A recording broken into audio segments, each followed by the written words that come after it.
अध्याय 4 दृढ़ प्रेम का अभ्यास करिए। आत्म अनुशासन उच्च सफलता और अर्थपूर्ण जीवन की सुनहरी कड़ी है। अनुशासन हमसे वह बातें करवाता है जिन्हें हम दिल से जानते हैं कि हमें करना चाहिए, पर हमारा मन उन्हें करने नहीं देता। आत्म अनुशासन के बिना न आपके लक्ष्य स्पष्ट हो पाएंगे, न आप समय का उपयुक्त तरीके से प्रयोग कर पाएंगे, न लोगों से अच्छा व्यवहार कर पाएंगे, न मुसीबत के पलों का सामना कर पाएंगे, न आप अपने स्वास्थ्य का ध्यान रख पाएंगे और न ही सकारात्मक दृष्टिकोण अपना पाएंगे। मैं आत्म अनुशासन की आदत को दृढ़ अनुराग के नाम से बुलाता हूँ, क्योंकि अपने आप से सख्ती करना वास्तव में अधिक प्रेम की भावना है। खुद से सख्ती करके आप स्वाभाविक रूप से जीवन व्यतीत करेंगे। आप अपना जीवन अपनी बनाई हुई शर्तों पर जिएंगे और उस पत्ते की तरह प्रतिक्रिया नहीं करेंगे जो बहते पानी और हवा की दिशा का रुख ले लेता है। जैसा कि अपने व्याख्यान में बताता हूँ कि आप जितनी ज़्यादा सख्ती अपने साथ दिखाएंगे, जीवन आपको उतना ही आसान लगेगा।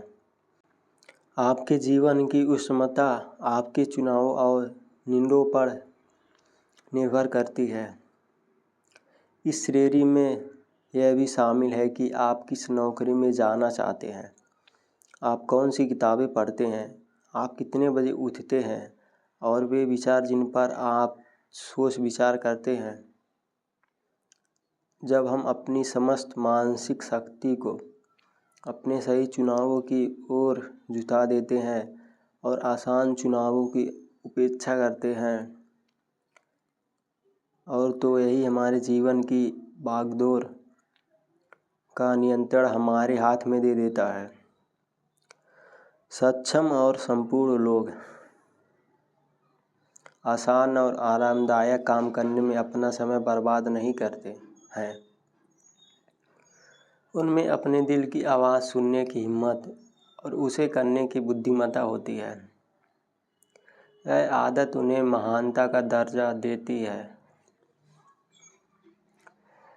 एक सफल इंसान की मंशा वह सब करने की होती है जिसे असफल इंसान नहीं करना चाहता है।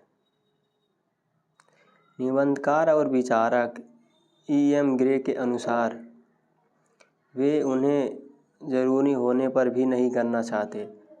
उनकी नापसंदगी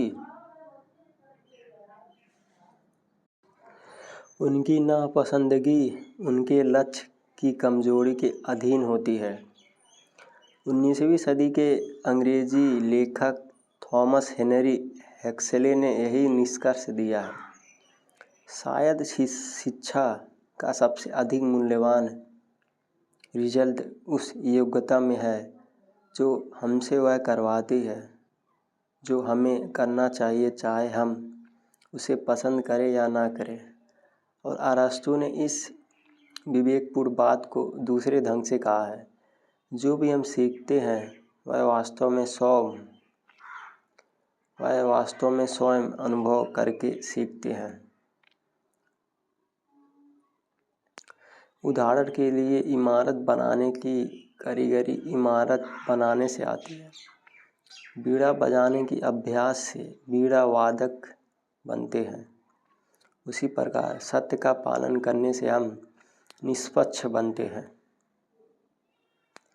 अनुदेशों के पालन से हम आत्म अनुशासन सीखते हैं और साहस के कार्य करके हम वीर बनते हैं। अध्याय 5 दैनिक पत्रिका बनाएं। अपनी दिनचर्या का रोज नामाचा अपनी दिनचर्या का रोज़ नमाचा बनाना अपने आप में आत्म उन्नति का सबसे बढ़िया तरीका है। रोज़मर्रा के आपके वे अनुभव जिनसे आपने कुछ सीखा है और आपको हर दिन के साथ अधिक अक्लमंद बनाते हैं। आप में आत्म सजगता का विकास होगा और आप कम गलतियाँ करेंगे। दैनिक पत्रिका आपकी अभिप्राय स्पष्ट करती है जिनसे आप वास्तव में महत्वपूर्ण बातों पर अपना ध्यान केंद्रित कर सकें। दैनिक सारणी रोज़ आपको अपने आप से वार्तालाप करने का मौका देती है, आपको इस दुनिया में कुछ गंभीर चिंतन करने पर मजबूर करती है, जो कि वह क्रिया है जिसे देखने को आज हम आजकल तरस जाते हैं।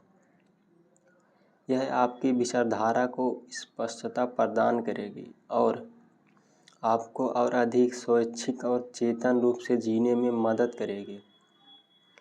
इसके अलावा यह आपको एक केंद्र स्थान देती है जहां आप अपने महत्वपूर्ण विषयों पर अपने अंत निरीक्षण का कागजी प्रमाण रख सकते हैं और सफलता के उन जरूरी मंत्रों को लिख सकते हैं जो कि आपके लिए उपयोगी साबित हुए हैं और उच्च स्तर के व्यावसायिक, व्यक्तिगत और आध्यात्मिक जीवन को प्राप्त करने के लिए महत्वपूर्ण बातों पर अमल करने का वादा कर सकते हैं। यह व्यक्तिगत रोज़नामाचा आपको अपनी कल्पना को उड़ान देने और अपने सपनों को परिभाषा देने के लिए निजी स्थान प्रदान करता है।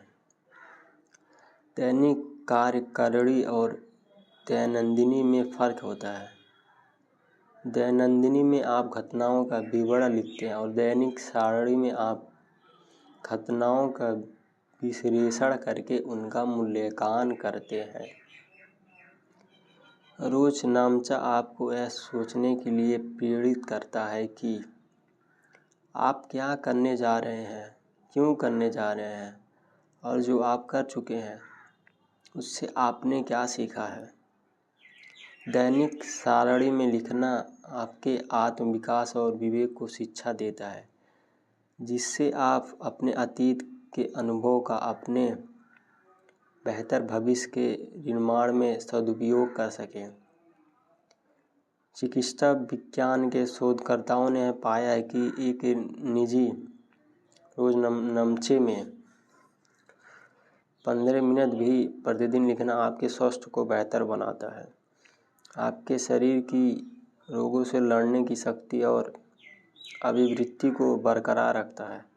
याद रखिए कि अगर आपकी ज़िंदगी विचार करने के काबिल है तो वह लिखने के भी काबिल है।